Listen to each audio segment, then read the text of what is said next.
여러분, 도대체 내 인생에 이런 일들이 왜 일어난 걸까라는 탄식이 튀어나오는 그런 삶의 순간을 경험해 보셨나요?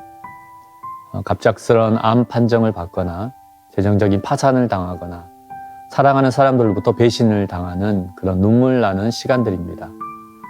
그럴 때면 우리는 하나님이 참 모질게 느껴집니다. 하나님께서 나를 버리시고 나를 미워하시고 심지어 나를 대적하신다라고 느껴집니다. 마음속에 지금 이런 고난 속에 하나님의 본심이 도대체 뭘까라는 질문이 올라옵니다. 예레미야 애가서 말씀은 하나님의 본심이 가장 역설적으로 드러나는 책입니다. 대표적인 심판과 고난과 애통의 책이죠. 가슴 절절한 아픔과 눈물과 탄식이 담겨 있습니다. 도대체 왜 이런 시간들을 허락하셨는가? 하나님의 본심이 무엇이길래? 라는 질문들이 곳곳에 박혀 있습니다. 그리고 이 질문들에 대한 대답이 이 책의 중심부에 명확하게 배치되어 있습니다.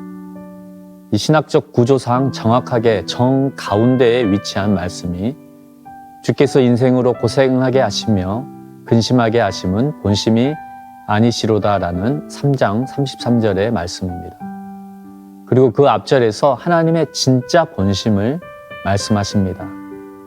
기다리는 자들에게나 구하는 영혼들에게 여호와는 선하시도다. 바로 고난으로 우리를 근심시키고 괴롭히는 것이 하나님의 본심이 아니라는 것입니다.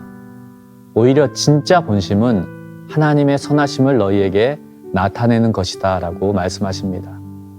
그분이 얼마나 좋은 분인지, 우리에게 얼마나 유익을 주시는지, 또 풍성하고 아름다운 분이신지를 나타내고자 하신다라고 말씀하십니다. 표면상으로 보면 하나님께서 나를 버리시고 괴롭히시고 대적하신 듯하게 보이지만 그러한 삶의 표면 너머 그분의 진짜 의도와 진짜 본심은 우리에게 그분의 선하심을 나타내시길 원하시는 것입니다. 우리 인생에도 하나님의 본심이 도통 잘 보이지 않는 시간들을 지나갑니다.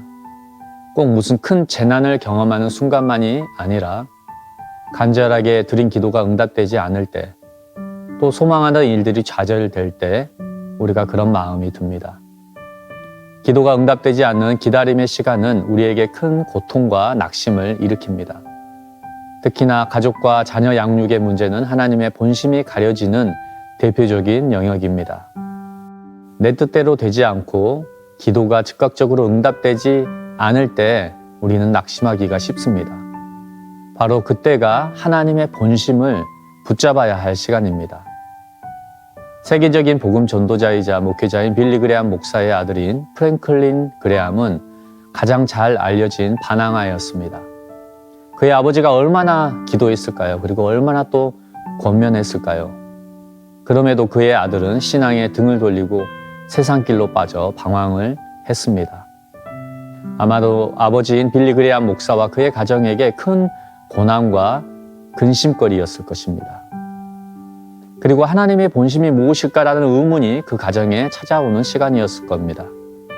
그런데 우리가 잘 알고 있듯이 그의 아들은 결국 하나님의 때에 주님께 돌아왔습니다. 뿐만 아니라 아버지의 뒤를 이어 많은 이들에게 존경받는 놀라운 설교자가 되었고 전 세계에 지금도 복음을 전하고 있습니다. 하나님의 선하심이 결국 그의 가정과 아들의 삶에 나타난 것입니다. 빌리 그레함 목사님에게도 찾아왔듯이 우리 모두에게도 크고 작은 고생과 괴로움의 시간들이 찾아옵니다. 기도 응답이 지연되고 혹은 좋지 않은 일들이 벌어지기도 합니다. 그때 하나님의 진짜 본심을 우리는 꼭 기억해야 합니다. 바로 그분이 이 모든 일들을 통해 그분의 선하심을 이루어 가실 것을 굳게 믿는 것입니다. 하나님께서는 가장 최선의 시간에 가장 최선의 방법으로 가장 최선의 유익을 위해 오늘도 우리와 함께하고 계십니다. 여러분의 고생의 시간에 하나님의 본심, 하나님의 선하심을 굳게 붙드시길 축복합니다.